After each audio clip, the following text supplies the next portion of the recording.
Take this time to welcome you guys back to the channel. I'm the host, John Sheriff, and this is my C7 Corvette channel. Hope you guys are staying safe out there during this, well, as we get through this virus and this pandemic. Let us remember it's not over, so you still have to continue to protect yourself. And as we prepare to enter into another Corvette season, there's a lot of deals and a lot of bargains out there for you guys that want yourself a C8 that's already in the market. And there's a couple of places that readily have a Corvette C8 available.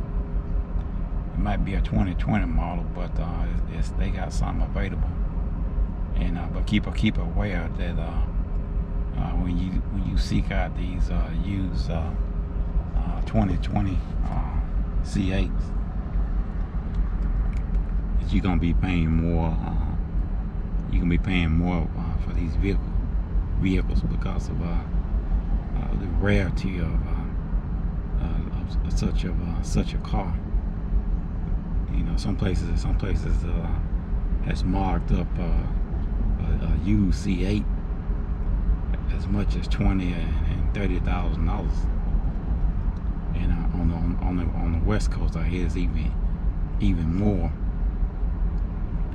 A couple places you can check out would be one would be the Corvette World, and they located outside of Dallas, Texas.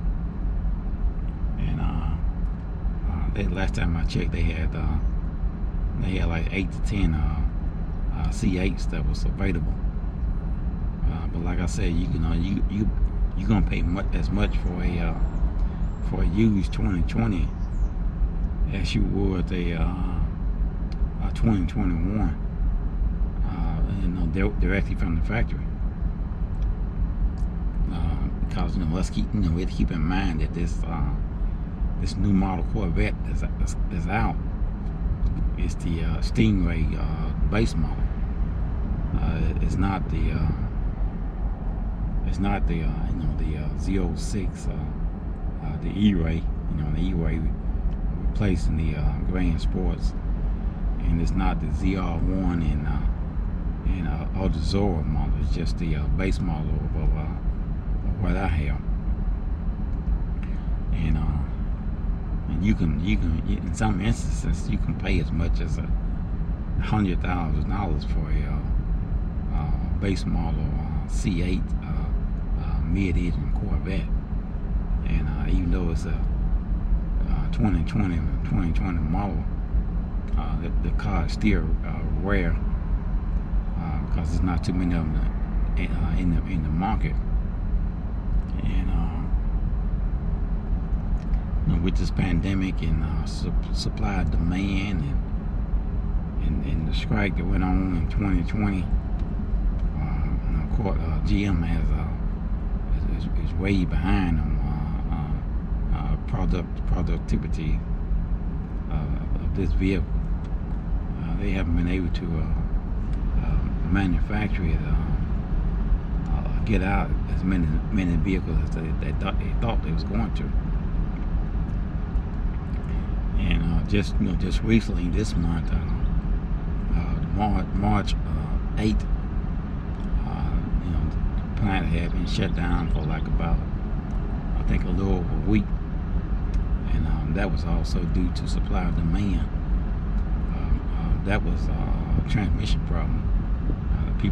The supplier, building the transmission for the C8, they ran out of supply or something like that.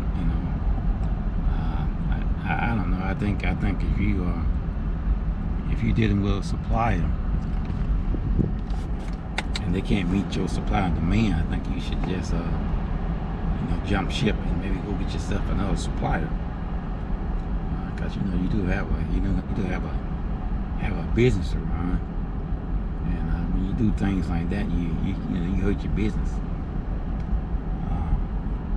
I also run a business on my own, and I have to pick up supply. And if I can't find the supply that I need, then I go somewhere else. I'm not just going to depend on one supplier. But in doing so, you know, this has hurt the GM and getting out this wonderful product. You know, everybody is eagerly anticipating, you know, seeing the C8. And they're so rare now to you. I can't remember when the last time I seen one. Most time when you do see one, it's on TV or something like that. I have had the good fortune, I think it was last month, when I took my vehicle in to get serviced. It was one that was on the lot, and it was driven in by a customer because he's bringing it in to be serviced.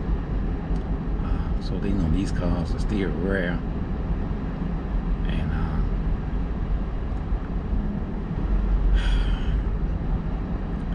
It's kind of frustrating for some of you guys, especially if you already have an application in for one. You know, it can take you anywhere from 12 to 18 months to get your car. It makes you kind of want to give up, especially when you had to put down money or deposit. And if you ask me, I don't think you have to put down. You shouldn't have to put down anything in terms of a deposit until you get beyond a certain level. If you like 3,000, if you like if your allocation is not 3,000, then your vehicle ain't gonna be built. It's not even. It's a work order. If you ain't even at the 3,000 level. So I can imagine how frustrating this could be. You have to be careful too about some of these dealerships, because they want anywhere from $2,000 to $5,000 down in order to you to put your application in for the C8.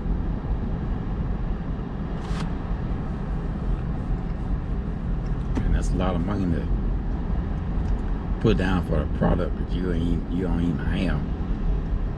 And then after a certain period of time,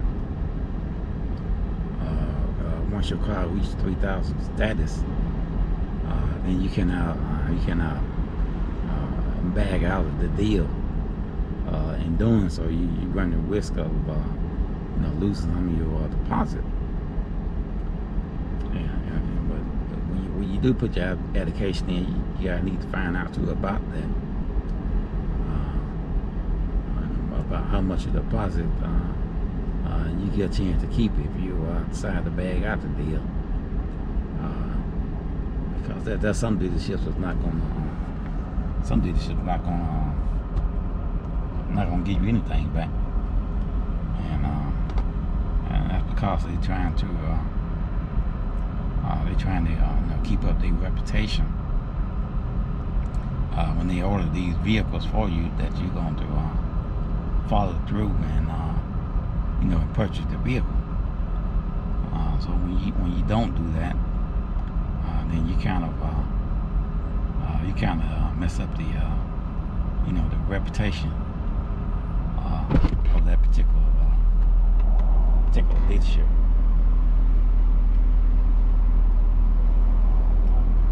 And as you can see, I took the top off today. It's a nice sunny day. It's really nice, warm outside. I just come from the car wash.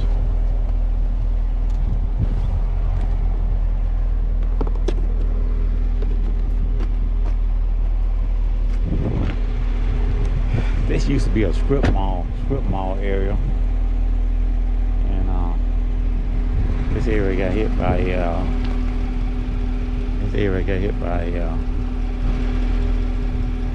tornado, and this area was never rebuilt. And this is what you call Fairfield, Alabama, and Fairfield just outside of Birmingham.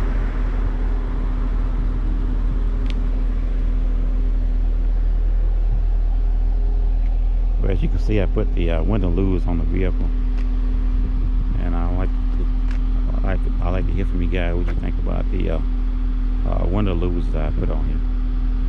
And I got some black out the tail lights, and but they haven't come in yet. So you guys let me know what you think about it.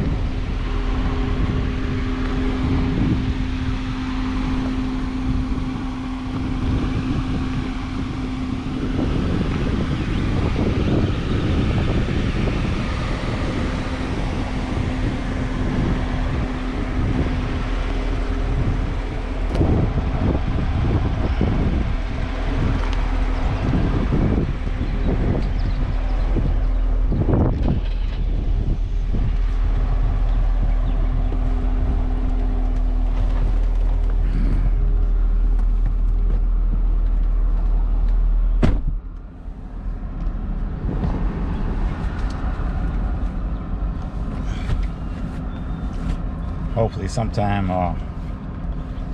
between now and in the summer, since the weather gotten better, I could plan a trip